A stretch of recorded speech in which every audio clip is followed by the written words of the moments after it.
Fala pessoal, sou o Ricardo Pocinha, aqui comigo o Marcelo Conte, meu sócio aqui no CT Motorsports. E aqui a gente vai mostrar para vocês hoje um produto novo que a gente está oferecendo aqui no CT, que é a avaliação de performance para pilotos. Então, tanto a parte física quanto a parte cognitiva, e vocês vão conhecer um pouquinho mais aí nesse vídeo.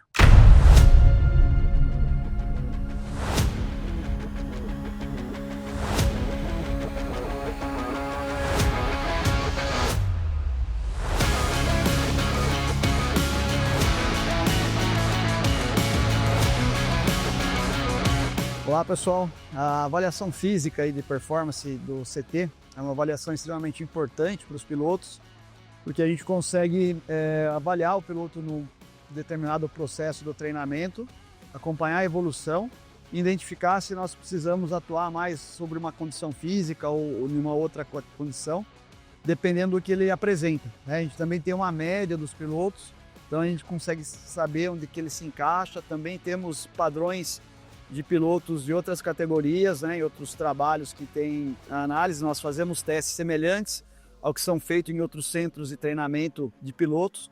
Então, com isso, permite que a gente tenha essa possibilidade de avaliar e acompanhar o atleta e o piloto, na verdade, durante a temporada. Essa avaliação, galera, não só para pilotos de kart, mas também pilotos de carro e pilotos de moto. São avaliados aí as métricas que a gente treina, então força, condicionamento físico, tempo de reação, tomada de decisão, e além da avaliação que a gente faz aqui no CT com o Fit Light e os exercícios de força, os equipamentos que a gente tem, também está inclusa a avaliação cognitiva da Sensorial, que é um parceiro nosso, que ela faz um relatório completo explicando tudo que o piloto tem que melhorar, quais são os pontos que ele está muito bem, os pontos que ele precisa ter o ajuste no treino, e a partir daí que a gente segue o nosso treino aí com cada atleta. Exato. Valeu, pessoal. Valeu, bora pro vídeo.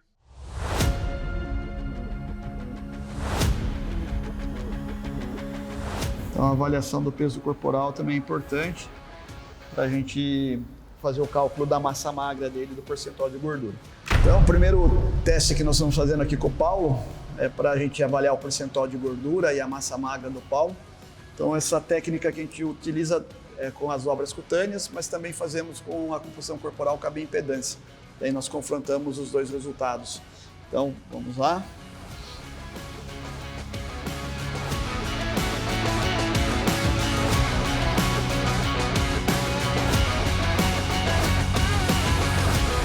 Então, a outra etapa da avaliação é a avaliação cardiovascular do consumo de oxigênio. Então, a gente faz o teste de Balk utilizando a Airbike como referência pro teste. Vamos avaliar o batimento cardíaco e o desempenho dele durante 8 minutos aqui no teste. O teste consiste basicamente em 3 minutos de aquecimento e depois 5 minutos de esforço. Ao final do teste, nós comparamos o batimento cardíaco com o RPM da bike. Aí é bem de boa.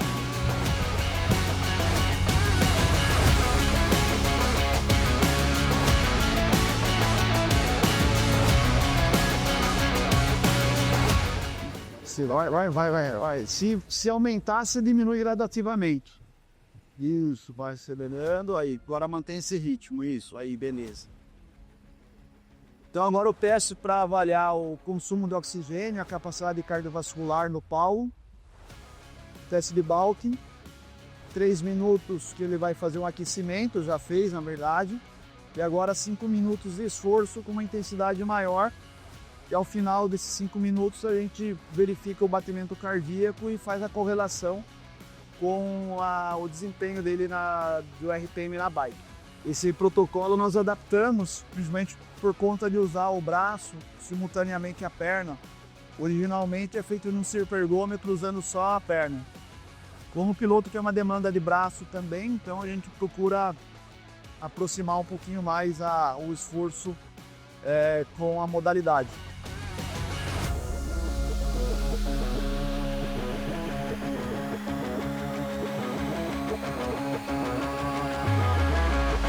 Então, finalizamos aqui com 5,7 e agora a gente pega a recuperação em 1 minuto, totalmente parado. também é um dado importante para a gente comparar qual que é o percentual, o delta percentual da recuperação do piloto. Isso é um fator importante também durante o desempenho nas corridas. 5, 4, 3, 2, 1. 121 batimentos. 121? Então, uma ótima recuperação aí, em torno aí de pelo menos 20% do batimento, né? 80% do que foi anteriormente. Boa, muito bem. Próximo teste, a gente vê um teste de flexibilidade geral no banco de Wells. Pode sentar. Então, o objetivo aqui são 3 tentativas. Eu vou com o pé aqui. Encosta bem o pé. Isso. Os joelhos estendidos, uma mão sobre a outra. Solta o ar e tenta alcançar o máximo possível aqui. Ó. Aí, voltou. A primeira deu 18. De novo. Solta o ar. Beleza. 22. Vai mais uma. Sem dobrar os joelhos. Bora. —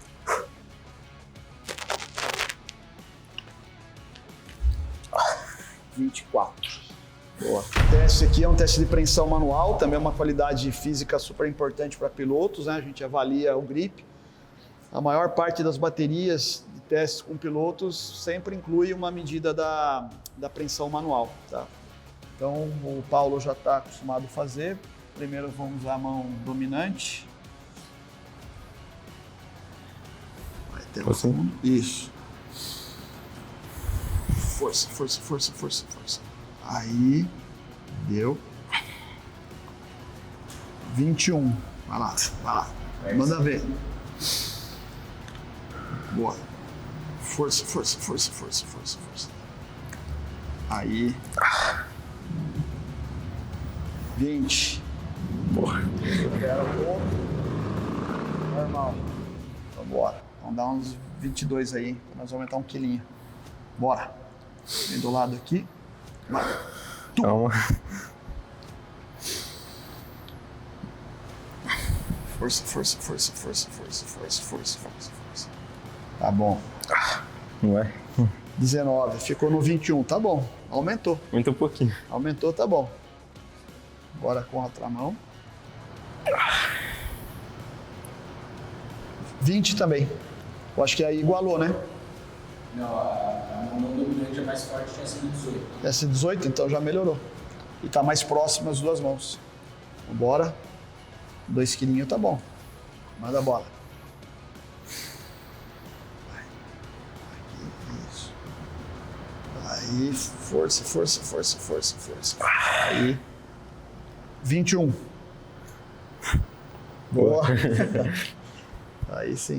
Então, o próximo teste aqui é um teste de resistência muscular. Teste de resistência muscular geral, que é o abdômen. Ele vai fazer em 1 minuto. A ideia é ele conseguir fazer o máximo de abdominais possíveis.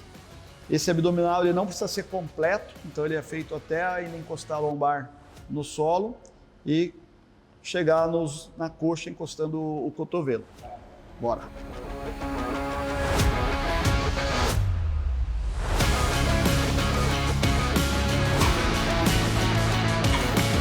Sim, boa.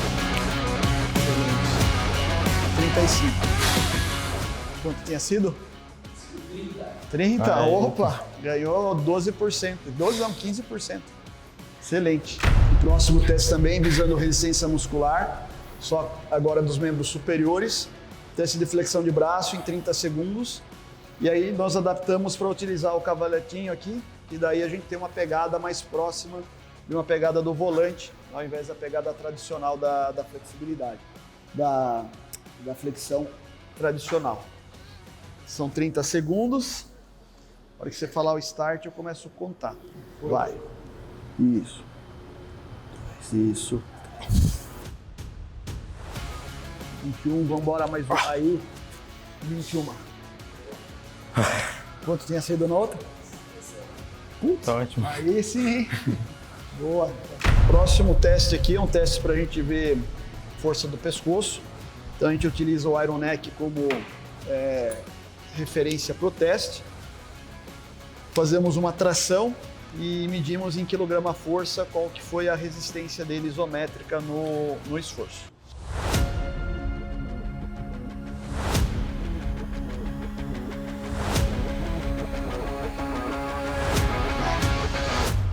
Trava, segura, trava, que vai bater 20, trava.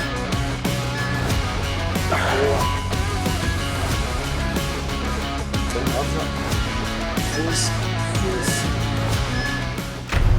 Bom, finalizando então agora a bateria de testes, a gente tem um teste nosso, que é o teste que nós chamamos de neurosimulador, que são 2 etapas. A primeira etapa é uma etapa de avaliação de tempo de reação puro, visando só tempo de reação, e aí as lâmpadas vão acender de forma aleatória e ele vai tentar apagar o mais rápido possível, né, usando aqui o nosso equipamento que busca simular mais uma condição de pista o mais rápido possível. Todas as avaliações elas são feitas na mesma sequência, né? Então agora, a hora que ele vem fazer esse exercício aqui, ele já está bem mais esgotado, mas faz parte da bateria, né? Então quando a gente compara ele nas outras avaliações, ele vai estar na mesma condição, ter passado pela sequência exata dos testes. Quando ele está treinando, normalmente o tempo dele vai ser melhor do que esse que ele faz agora, né? Porque aqui ele está mais já no estado de cansaço. Mas para que a gente importa para a gente é o resultado que ele vai ter no teste. Então a gente tem aqui um setup já programado, são 30 repetições que ele vai executar, e aí a gente pega três registros, né? E pega a média dos 3 registros aí para considerar o tempo dele. Preparado? Vamos. Bora? Vambora, Paulo.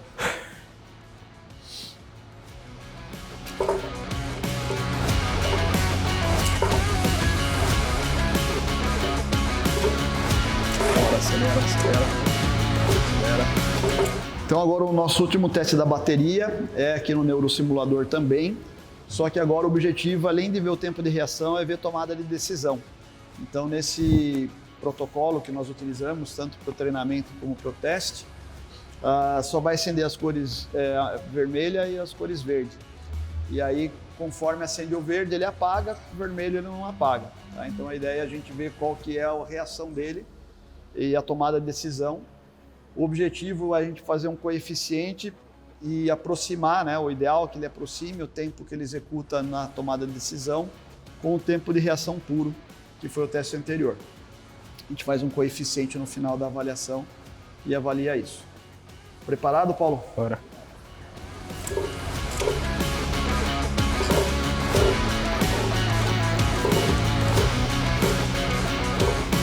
Bora.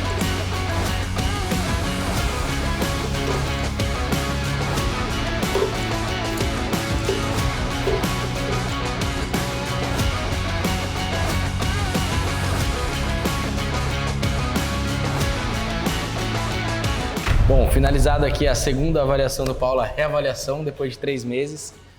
Queria dar os parabéns para o Paulo, porque assim, a avaliação foi incrível. Lembrando que ele não fez a avaliação do absoluto zero, ele já tinha 4 meses de treino com a gente, já teve um resultado acima da média, tanto no quesito cognitivo quanto no quesito físico, e agora melhorou todos os pontos. Queria te dar os parabéns. Valeu. Paulo, tá de parabéns. Queria que você falasse um pouquinho aí de como tá sendo os treinos, o que você tá achando. Não, foi muito legal. A última vez que eu fiz a avaliação foi em março. Deu para ver bastante evolução agora em junho. E com esse treino em março também, com essa avaliação em março, a gente conseguiu adaptar os treinos e melhorar no que precisava realmente melhorar. E a gente viu os resultados agora, então acho que vale muito a pena. E é isso. É isso. Primeira corrida foi mês passado. Corrida de verdade mesmo, estreia na Delta. Foi bacana pra caramba. Foi. Estamos em Race Week, né? Esse final de semana vamos correr. Sim. E aí, quais são as expectativas aí para a próxima etapa da Delta? A próxima etapa agora nesse fim de semana no Velocitar. Minha primeira vez correndo lá, então acho que vai ser muito diferente, vai ser muito legal com certeza. E tô ansioso também. Uma coisa que eu posso falar que você pode ter certeza é que você tá pronto. Eu tô. Vamos para cima. Valeu. Aqui nós temos a análise da avaliação do Paulo Jorge, do piloto Paulo Jorge. E essa avaliação é interessante porque nós fizemos uma avaliação ao final da pré-temporada e depois nós fizemos uma avaliação no meio da temporada. E aí é uma avaliação não inicial, logicamente a primeira, né? Ele já estava um tempo treinando com a gente. E aí a gente pôde ver o efeito do treinamento durante a temporada na performance do Paulo. Então, considerando aqui, né, a gente vem para o primeiro parâmetro que a gente avaliou, que foi a composição corporal do Paulo, né? Então, a gente comparando a composição corporal dele no final da pré-temporada e no meio da temporada, nós notamos que ele ganhou um pouco de peso, mas esse peso que ele ganhou, em torno de 2 quilos, 1,4 kg, 1,5 kg, ele foi basicamente de massa magra. Então nós conseguimos melhorar a massa muscular do Paulo. Então ele tinha uma massa magra de 53 kg e 100 gramas, passou para 55,375, então um ganho significativo. E ainda reduziu gordura corporal, reduziu aí em torno de 700 gramas de gordura corporal. E aí o percentual total dele também reduziu, né, ficando de um nível melhor, de 12,8, que já era um nível bom de percentual de gordura, considerando um piloto amador, né, caminhando para categorias mais altas, e foi para um nível melhor aí de 11,39. Então esse é o primeiro aspecto interessante que a gente observou. Na flexibilidade, nós observamos também que ele melhorou em torno de 5 centímetros nos testes de sentar alcançar, mostrando aí que a flexibilidade do piloto também melhorou nesses 3 meses, que também é importante isso, basicamente para evitar lesões, melhorar a mobilidade do piloto. Na força de preensão manual, uma força isométrica dos músculos do antebraço, uma qualidade importante para pilotos de automobilismo, nós conseguimos também aqui uma melhora na condição do Paulo Jorge, melhorando aí de uma forma importante na mão dominante e também principalmente na mão não dominante, em torno de 3 a 2 quilos em cada uma das mãos, né? Então isso também mostra aí uma boa resposta dele ao treinamento. O outro teste que nós fizemos foi o teste de resistência muscular, do músculo abdômen. E aí, nesse teste de força muscular do abdominal, nós notamos também uma boa melhora nele, mais de 15% de melhora, onde ele fazia 30 repetições em 1 minuto, passou para 35, mostrando aí uma melhoria da força do core, né, dos músculos também que são importantes na estabilidade do piloto durante a corrida. Na força de membros superiores, também houve uma melhora importante, em quase 20%. Então, no teste de flexão de braço, eram 17 repetições, ele passou para 21, também um incremento importante aí na resistência muscular localizada do piloto. O outro teste de força que nós realizamos foi o teste de força isométrica do pescoço, com tração no pescoço, e aí ele melhorou 1 kg no lado direito, mas no lado esquerdo ele melhorou em torno de 8 quilos. Isso às vezes acontece por conta da sobrecarga de curvas, dependendo do circuito que ele está acostumado a correr, de um lado ser maior do que do outro. Então é normal essa discrepância acontecer em algumas situações, principalmente pilotos treinados. Outra qualidade importante que foi avaliado foi a resistência aeróbia, a condição cardiovascular. E aí nós notamos boas melhoras no batimento cardíaco, um batimento cardíaco mais baixo, no mesmo nível de esforço. Isso representou uma melhora no consumo de oxigênio, né? Então, quanto melhor o consumo de oxigênio, melhor a capacidade cardiorrespiratória, menos fadiga durante a competição, principalmente quando a temperatura é muito alta. E aí ele melhorou, né? Teve uma boa melhora, mas uma melhora ainda mais importante nos batimentos cardíacos durante o esforço. Os testes cognitivos também foram muito bons, e aí a gente teve melhoras bem importantes. A pontuação máxima dele no primeiro teste foi 664 e no segundo teste 781, dando uma melhora bastante importante na qualidade de reação do piloto, na qualidade da tomada de decisão e principalmente nos níveis de atenção, que eram muito baixos. Uma pontuação de 58 foi para uma pontuação de 73. Então, uma pontuação bastante expressiva e uma melhora bem importante, melhorando bastante o desempenho do piloto na pista. E o controle de impulsividade também, uma melhoria significativa. De 41, ele passou para 70 pontos no controle de impulsividade, atingindo os níveis, todos eles dentro de níveis bem satisfatórios. E isso é importante, porque na primeira avaliação nós detectamos que essa capacidade estava com uma perda, né, não estava boa, e nós investimos durante esse período, já durante a temporada, na melhora do controle de impulsividade e atenção, através de exercícios específicos neurocognitivos, e fizemos essa melhora, encontramos essa melhora. O piloto também se dedicou bastante, isso é importante. Depois tem mais um teste aqui, cognitivo, no tempo de reação, no nosso neurosimulador, um teste específico, que a gente avalia a média de 3 tentativas, e ele melhorou bem também, de 229 milésimos, ele abaixou para 222, então é uma melhora importante também aí no tempo de reação específico. E no neurosimulador nós também fazemos um teste de controle de impulsividade, onde a gente tenta observar se a velocidade que ele apresenta no tempo de reação puro é parecida com a velocidade que ele apresenta quando ele tem que se tomar uma decisão mais específica. E aí ele melhorou também bastante, aproximou os tempos, então isso também foi bastante significativo para a gente. Então, no final do processo, a gente fica bem satisfeito com o resultado do piloto. A avaliação foi muito importante, porque ela serviu para a gente detectar quais eram os pontos que tinham que ser melhorados e aqueles que a gente tinha que conservar. E com isso nós conseguimos obter esses resultados aí com o Paulo. Então, como vocês podem ver, esse tipo de ferramenta da avaliação, ela é muito importante para que a gente consiga identificar quais são as capacidades que a pessoa apresenta em um determinado momento, e depois reavaliar e ver qual foi o resultado do treinamento que foi aplicado, né? Então isso ajuda bastante, seja para o piloto, seja para a pessoa que faz outra modalidade ou até mesmo aquele que procura atividade física como qualidade de vida e saúde.